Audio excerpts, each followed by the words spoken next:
values of x is f of x times g of x greater than 0. So if something is greater than 0, that means that it is positive. So if we want a positive answer, f of x has to be positive, g of x has to be positive, and this will give us a positive answer.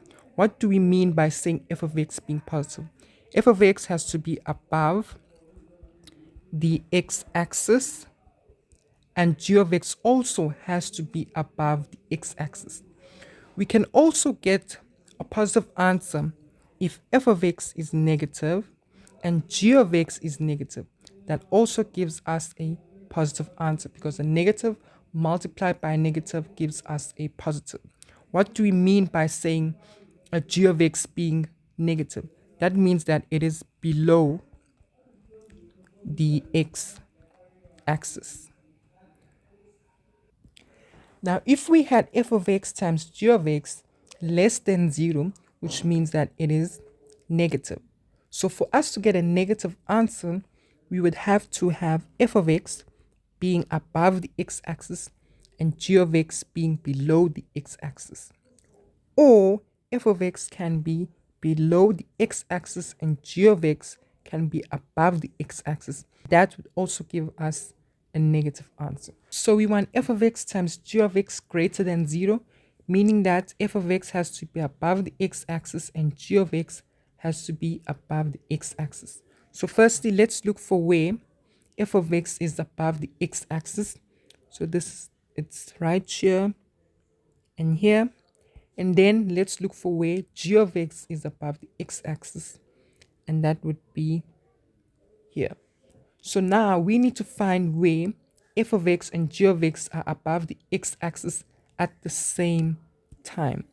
So if we draw a line here, we can see to the right of 5, both f of x and g of x are above the x-axis at the same time. So that happens when x is greater than 5. Another case would be when both f of x and g of x are below the x-axis, and that happens between -1 and 2. Part B, we want f of x times g of x less than 0, meaning that f of x has to be below and g of x can be above. So firstly, let's look for where f of x is below the x-axis, and that is right here. And then where is g of x above the x-axis, and that would be over here. So now we need to find where at the same time where f is below and g is above, and that is between the x coordinate of 2 and the x coordinate of 5. So our answer would be when x is greater than 2 but less than 5. Another case is when f of x is above the x-axis and then g of x is below the x-axis. That also gives us a negative. So let's find out where f of x is above. So it's here and here. And then where is g of x below? It is here. So now we need to determine where at the same time f of x is above and g of x is below. So right here to the left of -1, we can see that f of x is above and g of x is below.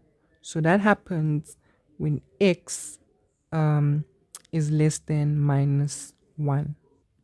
So here's another example for which values of x is f of x times g of x less than 0. So that would happen when f is above the x-axis and g of x is below the x-axis. So firstly, let's determine when f of x is above the x-axis, and that is right here. And then where is g of x below the x-axis, and that is right here. So if we look at this, there is no place where f of x is above and g of x is below at the same time. So this scenario here doesn't give us an answer. So let's check when f of x is below and g of x is above. So f of x is below the x-axis right here and here as well.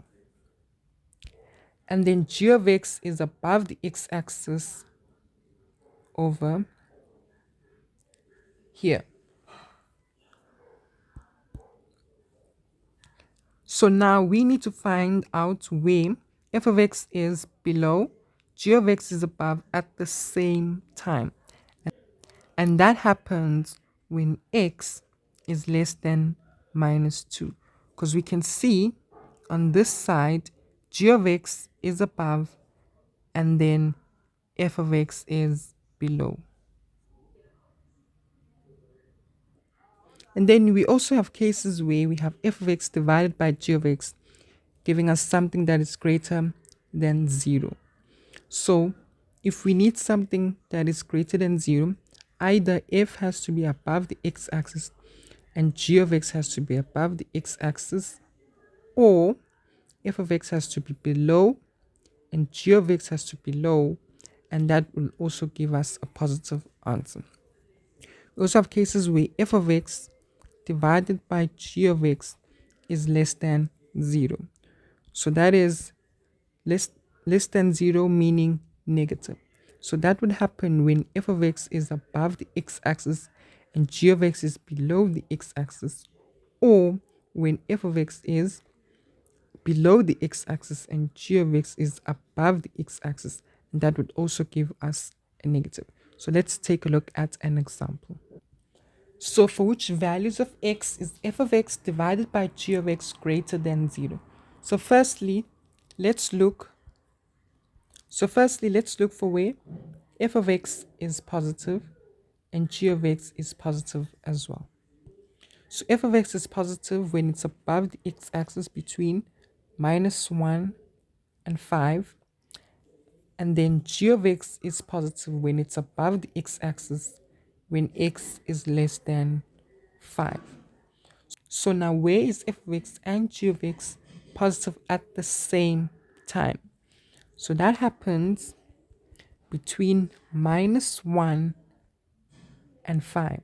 So our answer here would be when x is greater than -1 but less than 5. So we can also have a case where f of x is below and g of x is below, and that would also give us a positive answer. So where is f below?